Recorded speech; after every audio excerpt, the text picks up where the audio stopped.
बड़ी सेवा करता है, कोई भी सत्संगी पहुंच जाता है और यानी सब सेवा में एकदम सरल स्वभाव, कभी भी गुस्सा यानी क्रोध का तो निशान इनके अंदर दिखाई नहीं।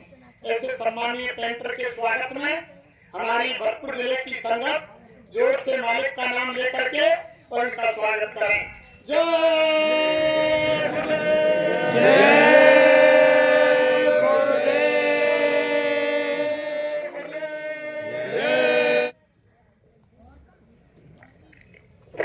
प्रधान। चलो साहब आप बैठ जाए, वहाँ बैठो जाकर तुम बैठ जाओ, वहाँ दूर ले आ जाएगा। चलो आ जाए।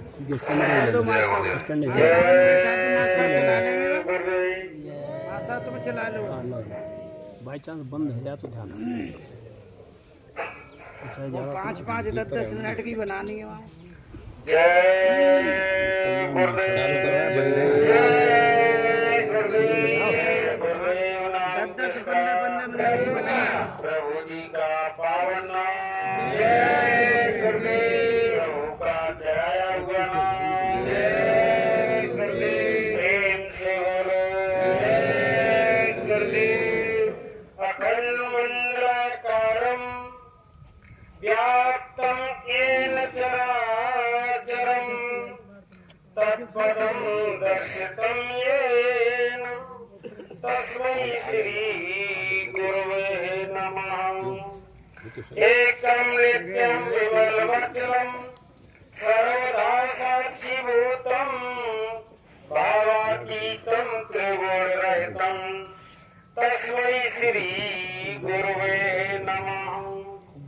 अज्ञानतिमिरान्धस्य ज्ञानाञ्जनशलाकया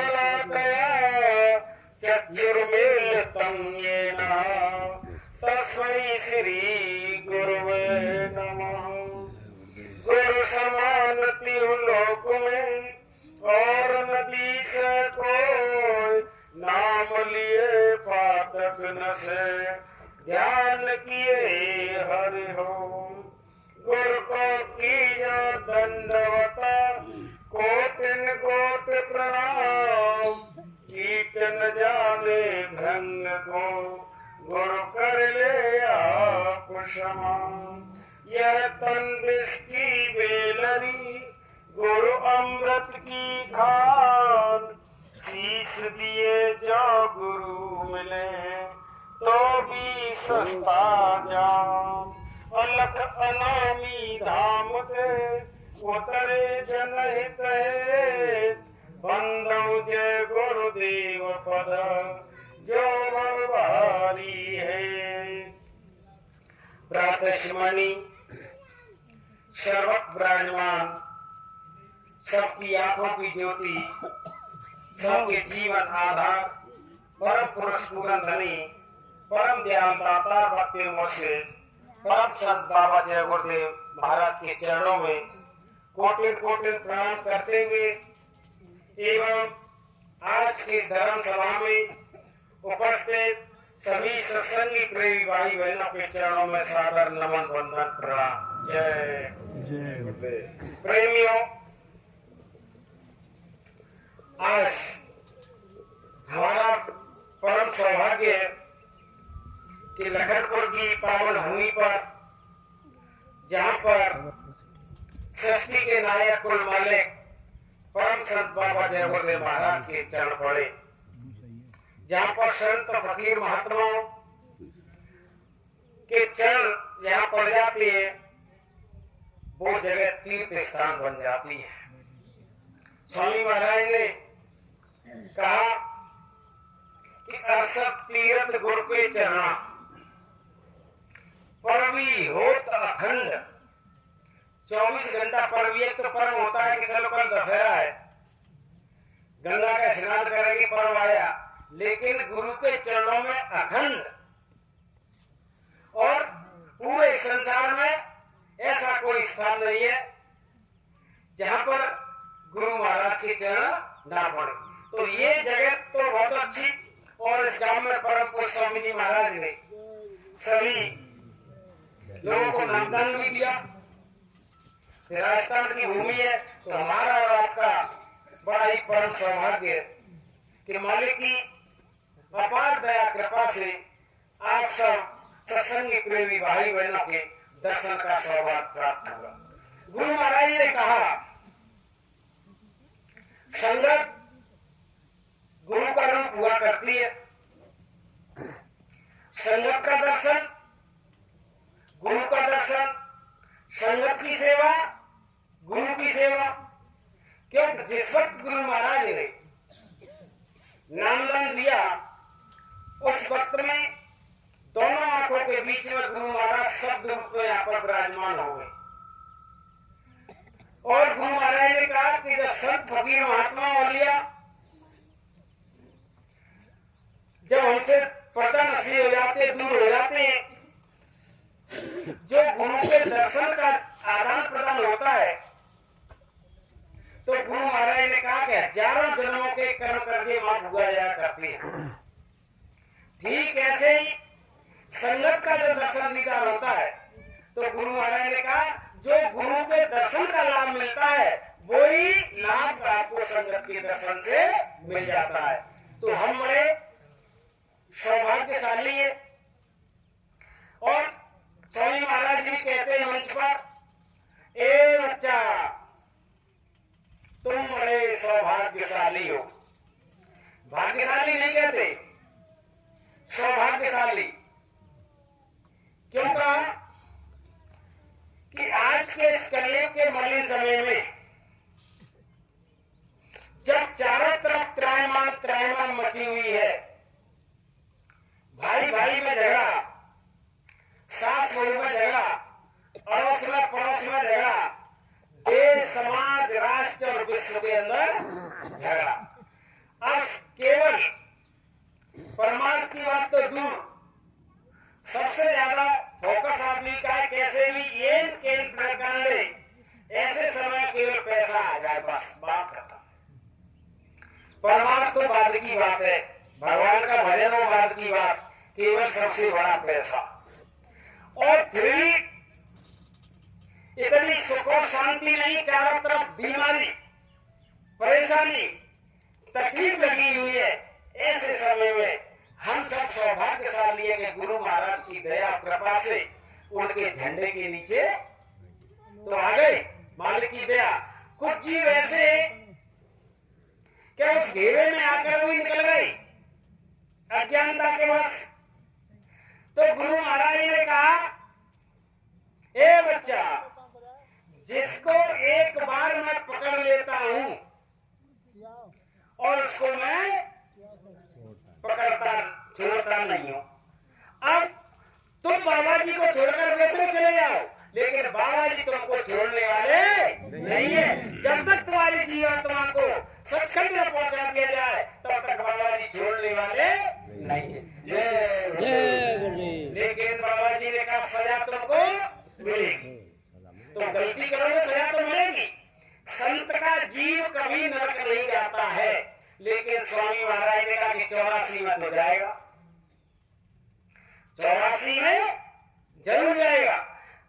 हम आगरा की ड्यूटी थी मंदिर पर, जो बाहर वाला मेन गेट है, इसका गुम्मट वगैरह बन रहे थे, तो गुरु महाराज ने जयपुर की टीम और आगरा की टीम मंदिर पर ड्यूटी लगाई थी। आगरा वालों की थी गेट पर, तो गेट पर था जेठ का महीना, जो यही वक्त था जून में। 760 बीघा के ना कितनी बीघा मोहल्ली के पास में जगह ली थी गुरु महाराज, उसकी बाउंड्री हो रही थी। तो अभी सेवा चलती, उसके बाद मंदिर में। और स्वामी महाराज थे मोहल्ली में। मंदिर के ठीक सामने बगल में मंडी है, मंडी में बैलगाड़ी 2 बैल लगे थे, उसमें कुछ अनाज की बोरियां लेकर के जा रहा था किसान। टीका ठीक 1:30 या 2 का टाइम होगा लगभग। मंदिर के ठीक सामने एक बैल बैठ गया। अब उसने पहना निकाला और बैलों को मारना शुरू किया। अब बैल जीव काट रहे, लेकिन उठे नहीं। हम सब इकट्ठे हो गए और भी आगे, भाई क्या बातें करेंगे, हत्या करता बैल, इसको आज तक कोई तकलीफ नहीं हुई, ये उठ ही नहीं रहा है, इतनी चर्चा चल रही थी कि गुरु महाराज मोहल्ली से अकेली गाड़ी लेकर के तुरंत चल ड्राइविंग करके खुद आई। स्वामी महाराज आ गए, अरे बच्चा क्या हुआ? तो कहा हजूर ऐसे ऐसे। स्वामी महाराज ने गाड़ी वाले को कह रहा, बच्चा क्या हुआ इसको? बीमार है कि नहीं? बाबा ये तो सही है, बुरा भी ज्यादा नहीं, 8-7 हो गए, लेकिन ये तो बैठ गया। स्वामी महाराज ने बैल पर दृष्टि डाली और बैल की दृष्टि स्वामी जी से मिली और झर झर झर झर आंसू बहने लगे बैल की। अब दोनों का आदान प्रदान हुआ और स्वामी महाराज ने कहा गलती कर देते हो। स्वामी महाराज ने क्या कहा बैल से? गलती कर देते हो, जब तुम मनुष्य शरीर में थे कितनी बार समझाया था तुमको, लेकिन तुम नहीं माने। अब भोजन आ गई है ना, अब इसका कर्म का ज्यादा कर दो, बुला लेंगे, चल खड़ा हो जा। इतने में खड़ा हो गया और लेकर के चला गया। तो स्वामी महाराज ने कहा कि मेरी अब तुम कितनी उछल कूद कर लो, गुरु महाराज ने कहा, लेकिन मेरी झोली इतनी बड़ी है कि गिरोगे से आकर के झोली में, और झोली का बाबा जी का पूरा झोला है, कितने कूद लो, बाबा जी का गिरोगे इसमें कितनी छलांग लगा लो। तो ठीक ऐसे ही तो हम बड़े सौभाग्यशाली है कि ऐसे समय में अब और गुरु महाराज की इतनी दया कि बिना दया के हम आ भी नहीं सकते। स्वामी महाराज कहते कोई भी जीव ऐसा नहीं है जो हमको याद करता हो। बाबा जी ने कहा कि जिसको मैंने नामदान दिया हम सब बच्चों को याद करते हैं। जब तुम्हारे अंदर है दोपहरी का टाइम है, आराम करने का टाइम है, सुन रहे या बैठे है, अकस्मात ये दिल में भावना आ जाए बैठे बैठे चलो सिमरनी कर ले, माला कर ले, या चलो भजन कर ले, तो गुरु महाराज ने कहा समझ लो कि तुम्हारा सदगुरु तुमको याद कर रहा है। तब तुम्हारे हृदय के अंदर घंटी बजी, तब तुम बैठे। और बाबा जी ने कहा जब तक मैं याद नहीं करूंगा तो तुम याद करने वाले नहीं हो।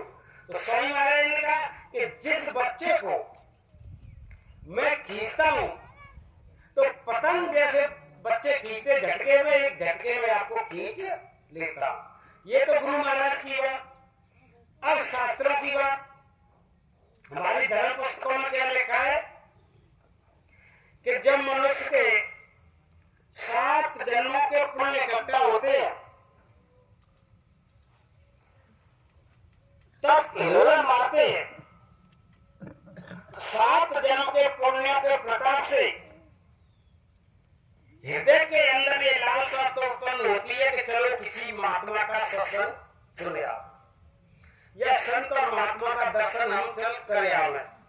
लेकिन 7 जन्म के पुण्य के प्रताप से महात्मा का दर्शन दीदार नहीं होता ना, सत्संग सुनने को मिला करता है। और 14 जन्मों के जब पुण्य इकट्ठा होते हैं, हिलोरा मारते हैं, तब जीव महात्मा के दरबार तक तो पहुंच जाता है, लेकिन महात्मा का सत्संग सुनने को नहीं मिला करता। 21 जन्म के जब पुण्य इकट्ठा होते हैं तब जाकर के महात्मा का सत्संग कहने सुनने को मिला करता है। हजारों जन्मों के जब पुण्य इकट्ठा होते हैं तब जाकर के वो अमोलक दौलत नामदान जीव को मिला करती है। तब गुरु महाराज ने कहा कि बच्चा तुम बड़े सौभाग्यशाली हो, क्योंकि महात्मा को दर्द है। तो जीवात्मा तो उस मालिक की है, सारी जीवात्माओं का सिर जानने को कोई मालिक है, और उनको तो दर्द है कि ये जीवात्मा 84 लाख योनियों की तरफ बड़े वेग के साथ चली जा रही है। मनुष्य शरीर पा करके भी कोई ऐसा अच्छा काम नहीं किया कि जाकर के सीधा मनुष्य शरीर मिल जाए। गाय घोड़ा घड़ा बैल सुअर 84 में या नरक में। तो महात्माओं को दर्द है, किसी का बच्चा आग की तरफ जा रहा हो, कुएं की तरफ जा रहा हो, कोई भी जिम्मेदार व्यक्ति बैठा होगा तो उस बच्चे को बचाने की पूरी कोशिश करेगा कि चलो चलो ये किसका बच्चा जा रहा है। ठीक ऐसे ही स्वामी महाराज ने कहा वैसे तो तुम सब अपने माँ बाप के बच्चे हो, लेकिन संत और महात्मा की दृष्टि में तुम सब मेरे ही बच्चे हो। जब तो 1952 से आवाज लगा रहे कि चलो चलो, ये बच्चों इन आंखों से आप देख रहे हो, ये तुम्हारा देश नहीं, तुम्हारा धाम नहीं, और न तुम्हारा ये घर है। ये शरीर जो मिला, ये बाबा जी ने कहा कि आपको किराए पर मिला, यहाँ पर स्थायी चीज कोई नहीं है। धाम अपने चलो भाई, पराए देश नहीं रहना, काम अपना करो जाई, पराए काम नहीं फंसना। गुरु महाराज ने कहा पराया क्या है? जो संसार के लिए जितना काम हो रहा है वो सब पराया काम, और अपना काम क्या है कि मालिक का सिमरन ध्यान भजन करना, वो अपना काम, वो अपना काम यही तो साथ हो जाएगा, और कोई साथ जाने वाला है नहीं। चार भाई कंधों पर ले जाते हैं तो ये तो कहते हैं कि राम नाम, ये नहीं कहते 10 बीघा आलू सत्य है, केवल राम नाम सत्य है। तो इस जीवात्मा को दुखी देख करके स्वामी महाराज खुद मनुष्य शरीर में आए लोगों को जगाने के लिए। बाबा जी ने कहा कि महात्माओं ने देखा अपनी दिव्य दृष्टि से, आपको तो पता नहीं कि जीवात्मा को कितना दुख और तकलीफ है। ये मनुष्य शरीर में है, मनुष्य शरीर के बाद में कोई गलती बन गई, अपराध बन गया, पाप बन गया, सीधा ये नरक को चली गई। और नरक की गिनती 1 साल 2 साल 1000 2000 साल की तो है नहीं। स्वामी जी महाराज ने कहा एक एक का पता जीवात्मा को नरक के अंदर रहना पड़ता है। अब एक कल्प की गिनती कितनी? 4 युग होते हैं, सतयुग त्रेता द्वापर कलयुग। सतयुग की उम्र 17,28,000 वर्ष, त्रेता की 12,96,000 वर्ष, द्वापर की 8,64,000 वर्ष, और कलयुग की उम्र 4,32,000 वर्ष। चारों युगों को जोड़ दो तब एक चौकड़ी, और 72 चौकड़ी बनती है तब एक मनवंतर, और 14 मनवंतर बनते हैं तब जाकर के एक कल्प होता है। इतनी बड़ी गिनती, एक एक कल्प तक उसमें रहना पड़ता है। अब वहां पर चीख रहे हैं, चिल्ला रहे हैं, कोई सुनने वाला नहीं, और माफी मांगने का ही वक्त खत्म। और धर्मराज कहता है कि माफी तो तुमको मनुष्य शरीर में मांगनी थी, जब मैंने तुमको मनुष्य शरीर में भेजा था, लेकिन मनुष्य शरीर में तुमने माफी का काम नहीं किया, और कोई सुनने वाला नहीं है। अब हमारी चीख और पुकार को जब हमारे गुरु महाराज ने सुना, दिव्य दृष्टि से देखा जीवों की तकलीफ को, तो उन्होंने दया करके कहा कि चलो अब की बात मैं तुमको मनुष्य शरीर में भेज रहा हूं, और मैं खुद भी मनुष्य शरीर में मौजूद रहूंगा। ये वादा किया कि मैं तुमको भी भेज रहा हूं, और मैं तुम खुद भी मनुष्य शरीर में मौजूद रहूंगा। समय समय पर सेवा, सत्संग, सुमरन, ध्यान, भजन करा करके तेरी जीवात्मा को पार कर दूंगा। यही आशा और विश्वास लेकर के हम सब माँ के गर्भ में आए। माँ के गर्भ में आए तो डॉक्टरों ने कहा कि 7 तरह की प्लास्टिक की झिल्ली में बंद बदबूदार तरल पदार्थ मुंह में भरा हुआ है। माँ जब खट्टा मीठा चरपड़ा खाती है तो विषैले तीरों की तरह लगता है।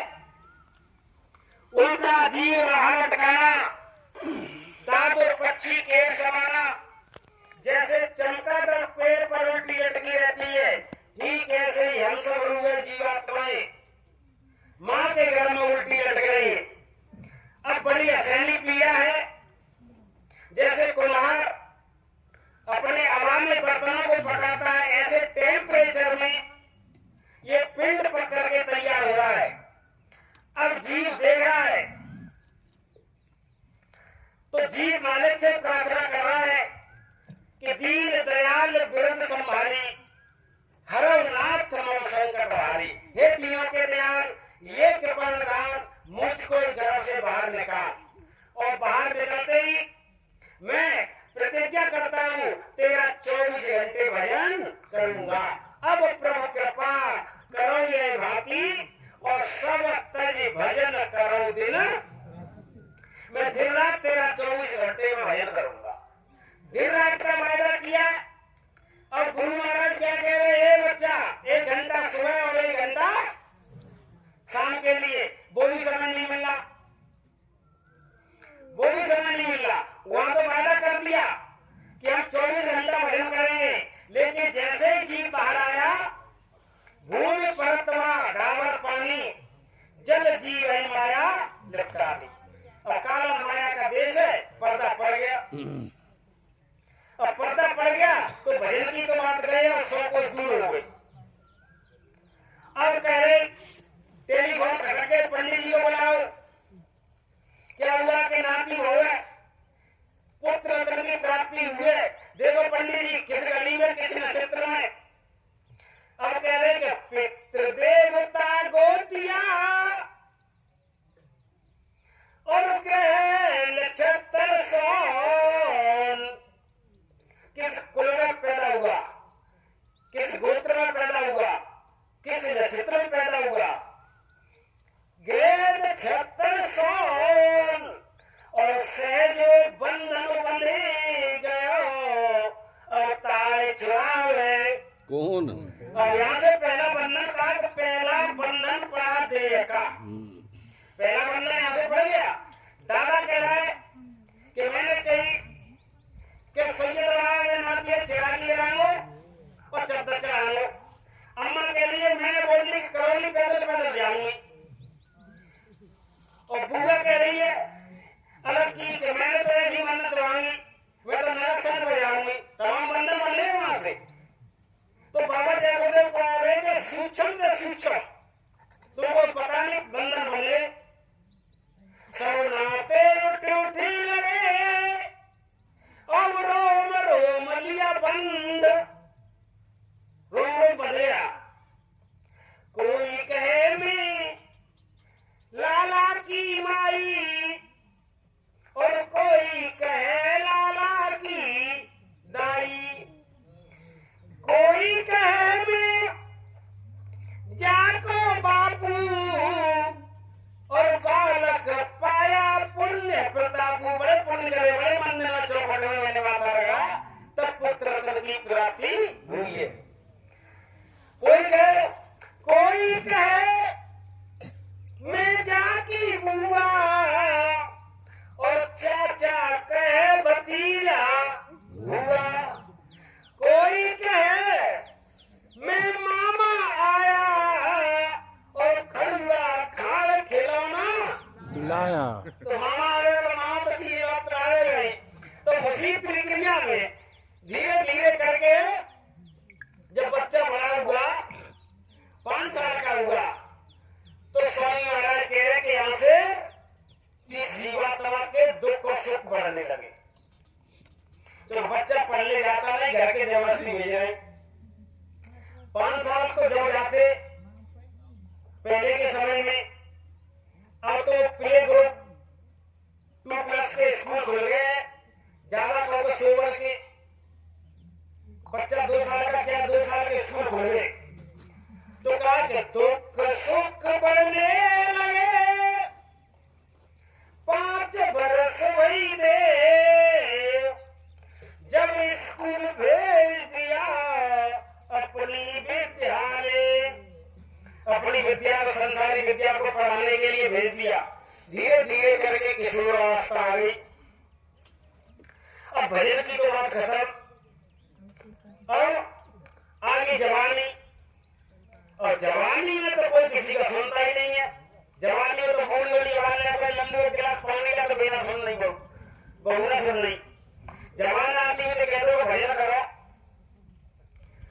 तो कल की बात है, लड़के की बहू थी, तो मैंने कही गई माला कल्याण करो।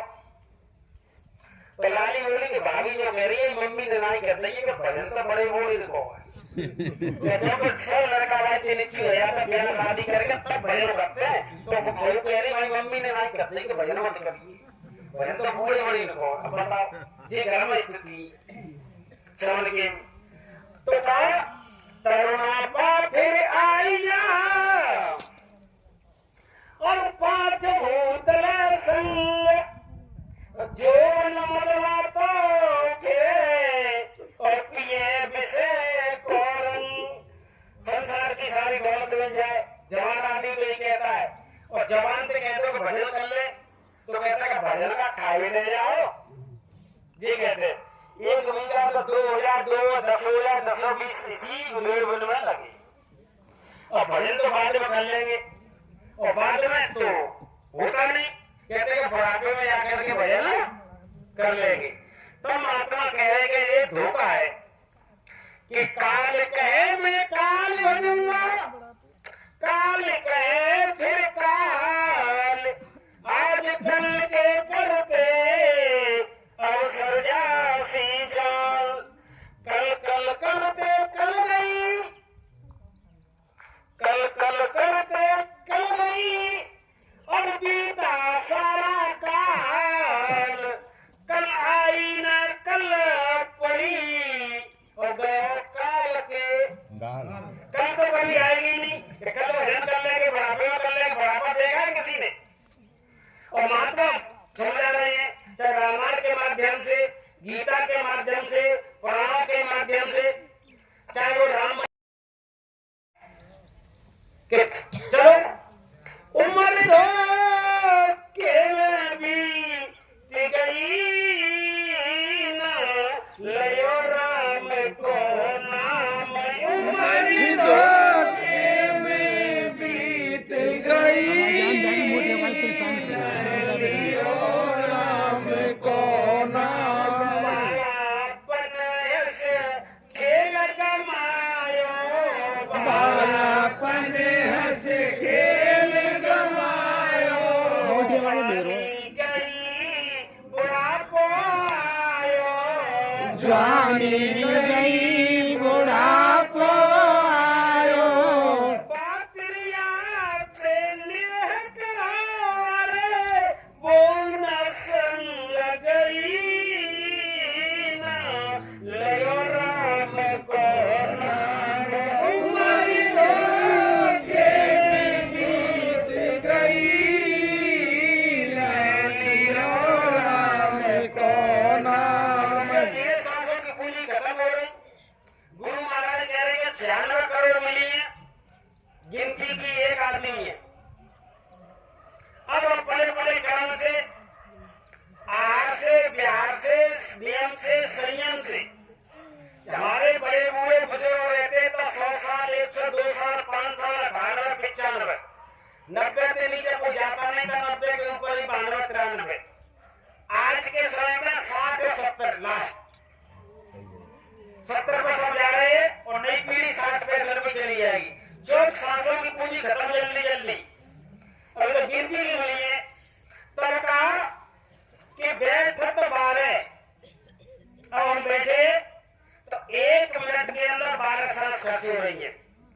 बैठत 12, चलत 18 है, अब 18 हो गई। सोवत में 36, और सोने में 1 मिनट में 36 सांसें खत्म होती है। और विषय वास में दूनी है गई 64, कह गए जगह 20। अब विषय वास शराब, अंडा, मांस, मछली सब उसी में तो सब लगे हुए हैं, परमार्थ की तरफ है नहीं। और भजन पर बैठेंगे, पूजा करेंगे तो 1 मिनट में 7 सांसें खत्म होती है। बताओ तुम ऐसे पढ़ा ले जाते हो, महात्माओं की उम्र कैसे बढ़ जाती है, 7 करोड़ कैसे उम्र बढ़ जाती है, क्यों भजन में बैठ रहे हैं। वैसे नॉर्मल में 12 सांस खत्म होंगी 1 मिनट में, और भजन में 7 ही। और सूरत जग गई, चढ़ गई ऊपर, तो जल्दी गिनती खत्म। यहाँ तो गिनती की मिली है ना, जब शरीर से सांस ही ना ले रहे तो उम्र बढ़ गई। 1 घंटा बड़ी, 2 घंटा बड़ी, धीरे धीरे करके 150 साल, 200 साल के महात्मा आज भी है। कुंभ के मेला में 350 साल का महात्मा आए, 350 साल इतनी उम्र बढ़ा ली। तो कहे तो उम्र धोखे में बीत चली, ना लयो राम को ना। तो महात्मा चेतावनी दे रहे हैं, समझा रहे हैं कि बच्चा तुम निकल चलो। जैसे कि पहली चेतावनी, कान के नीचे सफेद बाल होने लगे तो समझ ले परमात्मा की तरफ से आपको नोटिस आ गया पहला कि अभी चेत जा, आपका समय थोड़ा सा बचा है और यहाँ पे भजन कर ले। और कान के नीचे सफेद बाल 45 के लेवल पे आ जाएंगे तो समझ लो कि आज काम हो गया पूरा, भजन कर लो। लेकिन नहीं भाई, डाई लगा के खत्म, डाई लगा लो और वो तो कान भगवान भूल जाओ कि मैं तो सफेद बाल करते तो कान रवा छोड़ दो। माँ तो सब इंटरेस्ट में लिखा है, मगर तो बड़े बड़े मुंह से करा लेते और नीचे तो ब्लैक एंड व्हाइट, ऊपर तो नीचे तो सफेद हो जाएगी, ऊपर तो काली है का फायदा। अरे उम्र तो हमारी है बड़े बूढ़े, अब बड़े बूढ़े कहना तो सफेद ही आई है, नहीं वही काम में ना भाई जी अनुभव की है। तो पहला नोटिस आ गया तो उन्हें चेतावनी हुई, तब फिर दूसरा नोटिस भेज दिया। कौन सा कि आंख गई, कान गए और तब भी लिया, तीसरे में लगते हो जाएगी। तो कह रहे कि यही याद वायदा को याद दिलाने के लिए ही संत फकीर महात्मा का काम है। और आवाज लगा रहे कि जो समय बचा है इसमें बैठ करके तुम अपना सच्चा काम कर लो। तो कहा है कौल को भूल मती जाना, जब आवेगी मिस। समझ गए? मोबाइल में खाना बंदा है, किचन में मोबाइल की घंटी नहीं बज जाए और नहीं बज जाए तो तबाते ही लाली देखिए कौन की मिस कॉल आएगी, या लाला खड़ा हो देखिए, या नहीं होगा तो तुरंत हाथ पहुंच के तुरंत मोबाइल में भारी गया कौन की मिस कॉल आएगी। और परमात्मा बार बार मिस कॉल दे रहे हैं। बाकी ध्यान ना, तो कहा किसी कवि ने कॉल को भूल मती जाना, जब आवेगी मिस कॉल। कॉल को भूल मती जाना, जब आवेगी मिस कॉल। पांच तत्व का कौन बनाया, पांच तत्व का कौन बनाया। ये भी कौन है? जल पृथ्वी अग्नि वायु आकाश, पांच तत्व का ये कौन है? पांच तत्व का कौन बनाया, पांच तत्व का कौन बनाया। नौ दरवाजे का बटन बनाया, नौ दरवाजे का बटन बनाया। मोबाइल में कीपैड में भी नौ ही है, 1 2 3 4 5 6 7 8 9 9 नंबर है और इसमें भी नौ ही है। अर्थ चक्र नौ द्वारा कोई नाम अयोध्या। वाल्मीकि रामायण में कहा कि 8 चक्र 9 द्वारों की पूरी ये मानव देह अयोध्या है। अपनी अपनी भाषा में अयोध्या कहा, इसी को वृंदावन कहा, इसी को मथुरा कहा और किसी ने कहा कि मोबाइल नहीं, टेक्निक के हिसाब से नहीं, जमाने के हिसाब से मोबाइल है। तो कहा 9 दरवाजे का बटन बनाया, 9 दरवाजे का बटन बनाया।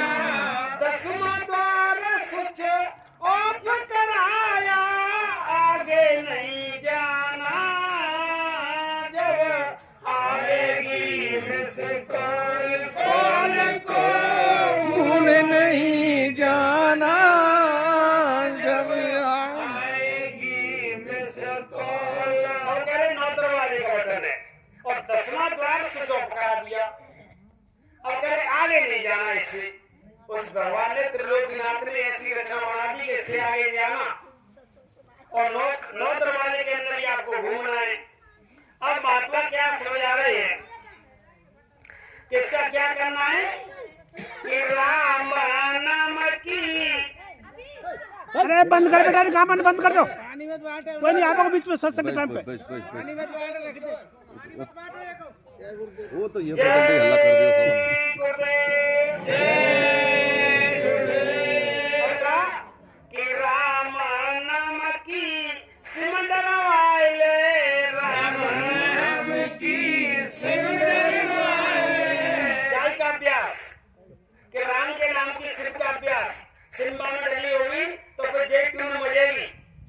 दुनिया में संसार में रह करके बोली कि ला ला ला, और अंतिम समय में कह के भजन कर ले तो राम का नाम याद आ जाएगा?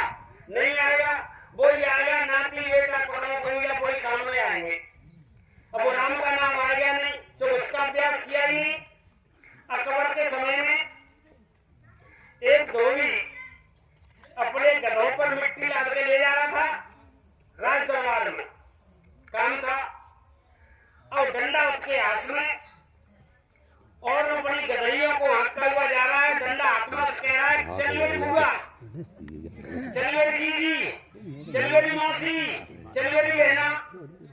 आदमी खड़े पास में, भैया रुपया ये क्या कह रहा है कि देखो मुझे जाना है बादशाह के दरबार में, और मैं शहजादे शहजादियां रानी साहिबा होंगी। हम लोग ऐसे ये ग्वाल वाले, ये ऊंट चलाने वाले, भेड़ चलाने वाले, इनकी आदत होती है बात बात पर गाली देना। हम देते नहीं है लेकिन निकल जाती है, अभ्यास में आ गई है। तो मैं जा रहा हूँ राज दरबार में, तो मैं रास्ते में इस बात का अभ्यास कर रहा हूँ कोई गाली में निकल जाए। ये गाली निकल गई तो बादशाह इनको सूली पर चढ़ा देगा, तो मैं उसका अभ्यास कर रहा हूँ। तो वो धोबी तो बढ़िया था कि एक बादशाह, संसार के बादशाह के दरबार में जाने पर वो अभ्यास कर रहा है कि गाली न निकल जाए, लेकिन हमको तो शहंशाह के शहंशाह सुनाने के दरबार में भी जाना। हम क्या अभ्यास कर रहे हैं? तो कह रहे कि इसका अभ्यास नहीं जरूरत, अंत समय पे भगवान का नाम याद नहीं आएगा तो ध्यान उधर ही चला जाएगा। जैसे बड़े भैया ने बताया था कि धन इकट्ठा कर लिया 10 लाख 20 लाख, और ध्यान चला गया अंतिम समय पर एक मैंने इतना पैसा इकट्ठा कर लिया, और जब सांस छूट गई, जब छूट गई सांस तो कब चला गया जीवात्मा?